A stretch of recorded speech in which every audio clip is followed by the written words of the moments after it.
Hey guys, it's me Jocelyn. So today I'm going to be showing you how to do some creative type transitions on alight motion. So let's just get started. First things first, you're going to want to have two clips, your first clip and then your second clip, which is going to be the one that pops up. Now, on your second clip, you can zoom it out as much as you'd like. I like it at about this size right here. What I'm going to do is I'm going to go ahead and I'm going to duplicate that. Now I'm going to move both of those layers right directly into the center of my clip and stuff. Move them directly into the center. Then what I'm going to do is on each one, I'm going to slide it one to the left and one to the right. So on this first clip, I'm going to add a keyframe at the beginning, and then I'm going to go to the end, add another one, and slide it to the left. And I'm going to copy this curve that I'm going to use because you're going to use the exact same one on your second clip.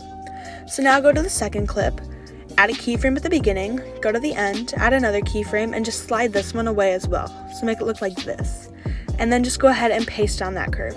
As you can see, they're kind of coming out of each other.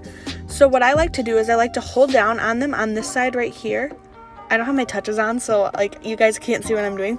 But you want to hold down right here and right here, select them, and then hit this little thing up here, the little triangle and circle, and that will group your photos together. So anything you do to them now will add it to both the photos and like the whole clip itself.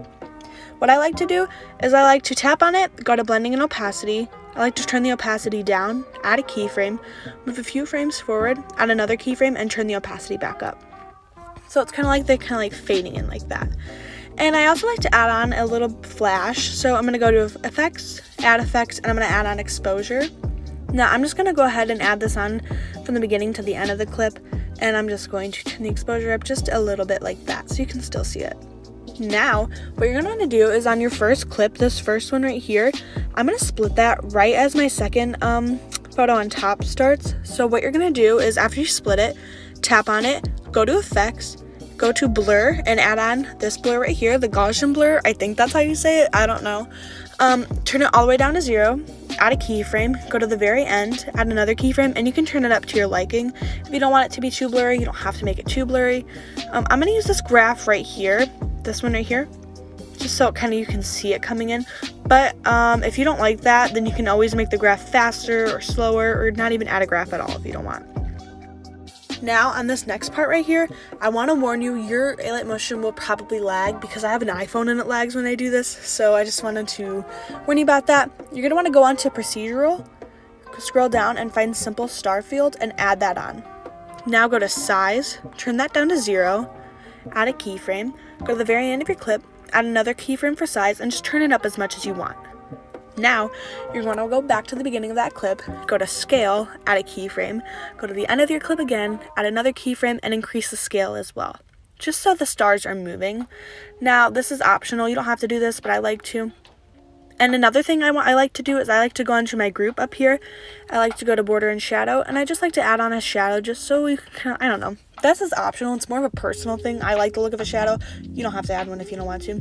And the last step you can do is on your split clip down here, the one that you added the stars on and the blur on, go to move and transform, go to where you would normally zoom in at, add a keyframe at the beginning, add a keyframe at the end, and at the end, go ahead and zoom this clip in. Now, another thing I did when I was making the draft of this transition is I just, I added a shake onto my group, but I am too lazy to add on a shake at the moment. So, yeah, this is what it will end up looking like once you're done. And yeah, I'm going to adjust the scale on mine. I don't really like the way that that looks. But yeah, that was it for the first transition. This next transition, what you're going to want to do is you're going to want to have two clips, one regular photo and then one PNG. And if you don't know how to make a PNG, you can go to removebackground.com and it'll automatically make a quick one for you. It'll cut out your photo perfectly. I always use this instead of PixArt. PixArt makes you pay now and I just don't really like that, so I always use removebackground.com. Now once you have that, add in like this, so like they're on top of each other. Now what I always do is I always go onto my PNG, border and shadow, and I add on a border to it. This is optional. You could add on a shadow, you could add on anything you want. I just like the border, and I'm going to increase it a little bit so it looks like that. And I'm also going to zoom this PNG a little bit out. I don't like how close it is, so you're going to want to have it looking like this. I didn't add on a zoom out here, but I will do that in the final transition. It's kind of ugly right now, just ignore it. What you want to do is you want to go into your PNG, add two keyframes, one at the beginning and one at the end. And on the first keyframe, slide it all the way down so it's like coming up from underneath. like that. And I'm going to add on a little bit of a faster graph. This is, you can add on any type of graph you want. Next thing we're going to do is we're going to go to blending and opacity, turn it down, add a keyframe, move a few frames forward, add another keyframe, and turn the opacity back up. Now what you want to do is, if you want to be done with this PNG right here, you can be done with it. I added on motion blur and exposure to it, but that's just optional. What you want to do is you want to go to your first clip, this one right here, and you're going to want to split it, just like we did with the first transition. And on it, what you're going to want to do is you're going to want to add on blur again. So go to effects, go to Gaussian blur. This is optional. I just really like the look of this blur, so if you like it, you can add it. If you don't like it, you can use another effect, like, I don't know, like box blur or something. So just going to keyframe this blur again at the beginning and the end, and you're going to make it as blurry as you want.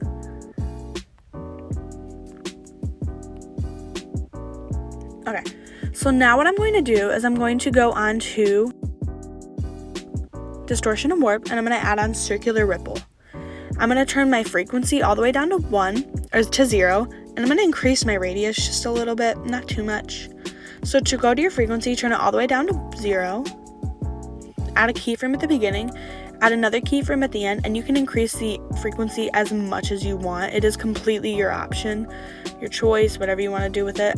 But I'm going to keep it like this, so this is what it will look like. I'm not going to add on any graphs to that, but I do recommend adding on tiles just so you can't see the blacks of the background. But if you like that look, you don't have to add on tiles. So this is what it looks like so far.